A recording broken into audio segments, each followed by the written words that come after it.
That tagline, "We also make steel," it's really stuck with me. It says so much about the Tata Group, and Ratan Tata, I think, really embodied that. It's more than just a slogan, that's for sure. So we're going to dive into Ratan Tata. Yeah. This guy took over a huge yachty company during a time when India was changing so much, and he really put his stamp on things, not just within the company, but also how people around the world saw Indian businesses. It's a fascinating story. It really is. So imagine India in the early 90s.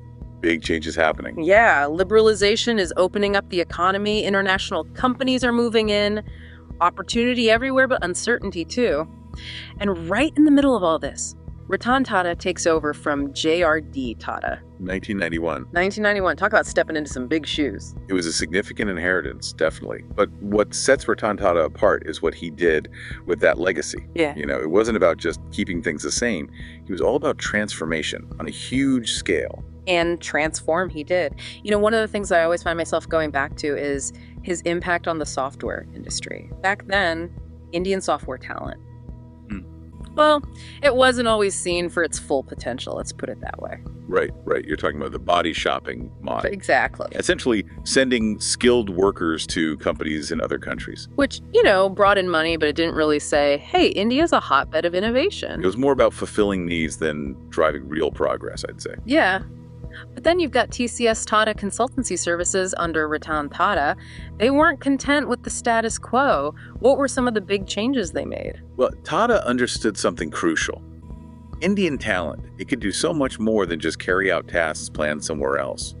He saw TCS as a company that could design, develop, deliver, you name it, cutting-edge software at global scale. Is a real shift in thinking, outsourcing to innovation. Huge. And it wasn't just them, was it? Wasn't Infosys and Wipro also coming up around the same time? Oh yeah, for sure. This was a time of massive growth for Indian IT. But TCS, with Tata at the helm, they took a really smart approach. They saw the opportunity with the Y2K problem. Okay, so for those of us who weren't around for the dawn of the new millennium, what was the Y2K problem, and how did TCS use it to their advantage? Basically, it was a software thing. Computers stored the year data, many of them, using just the last two digits. So 99 for 1999. Got it. But that meant that when 2000 rolled around, computers, they might read it as 00. Could have been chaos, systems crashing left or right. The world on the brink. Companies, governments, everyone was scrambling to update their systems before the ball dropped. And TCS saw the writing on the wall. They had the talent, the expertise. They positioned themselves as the go-to guys to fix the Y2K problem. So they helped avert a global meltdown. A&D showed off Indian IT to the whole world. Talk about a win-win. And it wasn't just a short-term thing. It really cemented TCS and really Indian IT in general as a real player in the global market. It showed everyone they were reliable, innovative, a real force to be reckoned with. And I think TCS's success in the stock market speaks for itself. But let's switch gears a little. From the world of software to something, I don't know, a bit more, shall we say, concrete. Let's talk about Tata and cars. Oh, yes. Tata Motors. Because before, they were a big deal in the passenger car market, right? Well, India's roads were a very different place. You only had a few brands to choose from. Not a lot of variety. Each one had their own, let's say, personality. Right. Quirks. Exactly. So Tata Motors is ready to dive into passenger vehicles. What was that like those early days? I mean, I'm guessing it wasn't an instant success story. You're right about that. It wasn't all smooth sailing. Their first try was the Tata Sierra back in 91. The Sierra, okay. Kind of a bold move, you could say, sort of SUV station wagon thing. But it didn't really click with Indian car buyers the way they'd hoped. What do you think went wrong there? Was it the design, the way they marketed it, just not the right car for the time? It was probably a bit of everything, to be honest. The Sierra, it was innovative, don't get me wrong, but they built it on the same platform as their commercial vehicles. Ah, I see. So it ended up with some design elements that were, more practical than stylish, Not exactly turning heads on the road. Exactly. And back then, the Indian car market, it was still kind of getting used to the idea of a car being more than just a way to get from A to B. So it must have been a tough sell to convince people used to seeing Tata trucks and buses to think of them for their family car. It definitely wasn't easy. But here's the thing about Tata Motors. They're not afraid to learn from their mistakes. Yeah. And so they took those lessons from the Sierra, and in 1998, they came out with the Indica. Now that was a game changer. Oh, absolutely. Mm. The Indica was designed specifically for the Indian car buyer, small, good on fuel, and most importantly, affordable. It just clicked with what people were looking for. I was just going to say, it really put them on the map, didn't it? India's first fully homegrown car. It really did. Yeah. But, it wasn't all easy riding from there. There were some bumps in the road. Oh, yeah, there were some bumps, for sure. The first few rounds of production, they ran into some quality issues. Is that right? Yeah, and, it was a whole new ball game for them. They were learning as they went, and those early mistakes, they cost them. How much are we talking? Reports say they lost a good chunk of change. Something like 500 crore rupees, maybe even more. Wow. I can only imagine the pressure, from inside the company, outside the company, people probably telling them to stick to what they knew. Oh, I'm sure there were plenty of naysayers saying, just stick to the trucks and buses, guys. But Ratan Tata, he never wavered. He really believed in this vision. He doubled down.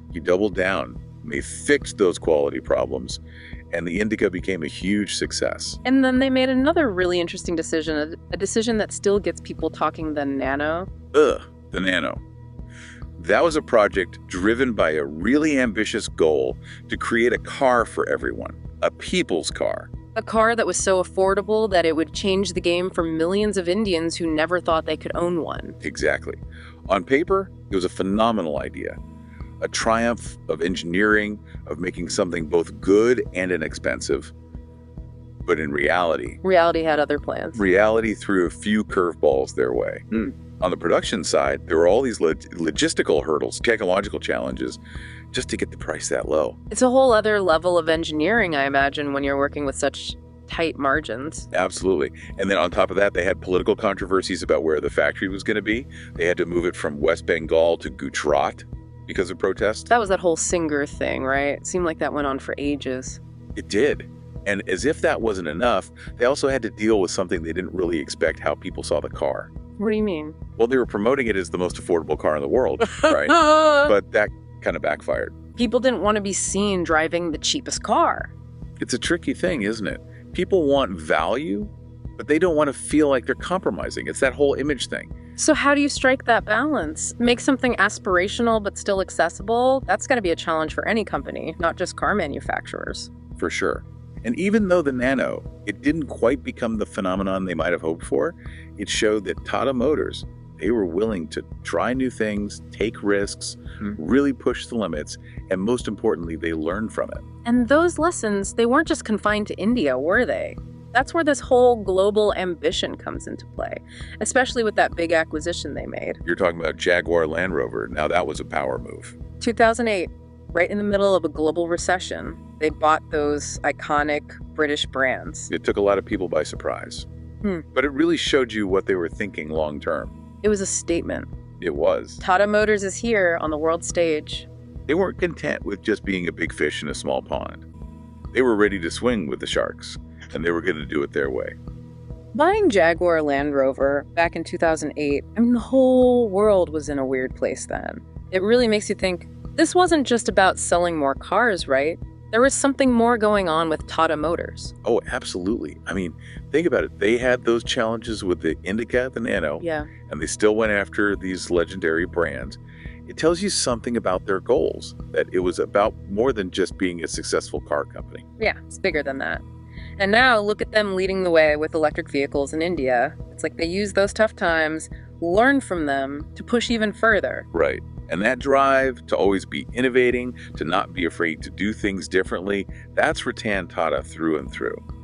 And it wasn't just about how they worked with the outside world, he was also ready to shake things up within the Tata Group itself. Which is really saying something. You've got this massive company, tons of history, and he comes in with a plan to change it. That couldn't have been easy, I imagine. Did he face resistance inside the company? Oh, for sure. Transforming a company as big and complex as Tata, it's like trying to turn a giant ship around. It's a slow process, and there are going to be storms along the way. And the information we have suggests that there were definitely some internal struggles with people in the company, even with partners outside the company. But that's going to happen when you try to change the way things have always been done. People get set in their ways, especially when you're talking about a company as big and powerful as Tata. Exactly. But What we see with Ratan Tata is he knew how to handle those situations. He understood that you've got to bring people along with you, even the ones who are hesitant about change. It's not enough just to have the big idea. You have to get everyone on board to actually make it happen. 100%. And if you look at the impact he had, it's pretty amazing. When he started in 1991, Tata Group was making about $4 billion when he left.